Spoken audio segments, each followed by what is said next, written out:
Hey, my name is Jeffrey Steck, and I just saw this post on the 10 biases that hurt community engagement. And I wanted to add one more, which is an anti-feeling bias. And most facilitators would want to keep emotions in check and keep people rationally working through issues, which is really, really important.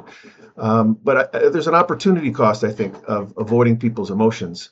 And I think one thing people miss is that thoughts actually can be harder and run faster and lead to more difficult emotions than sometimes if we'd actually addressed the emotions to start.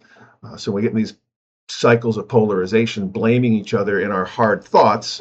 Emotions will tend to follow that. And I met Bonnie Badenbach, who's a interpersonal neurobiologist who wrote a book called The Brainwise Therapist, and she taught me about interoception, which is the process of going into the body and feeling our bodily sensations.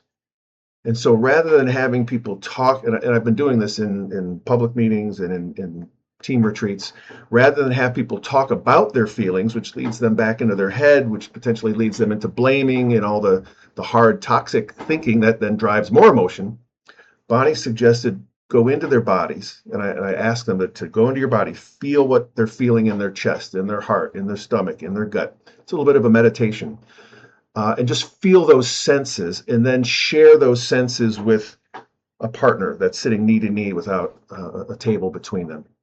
And when they do that, when they feel what's in their body and just share what those feelings are without the thoughts as an intervening force, people they co-regulate, which is a term for we get calm. We evolved to regulate each other, to get calm together, to come together in fear and face the challenges of life together. And so when we feel our bodies, share what's there, we get co-regulated, we get calm, and we get deeply connected.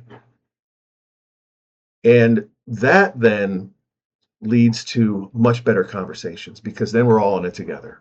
And we all share on any sides of any issue. Both sides are experiencing uncertainty and fear and pain and, of course, different levels, different situations, but we both are going through something that is difficult.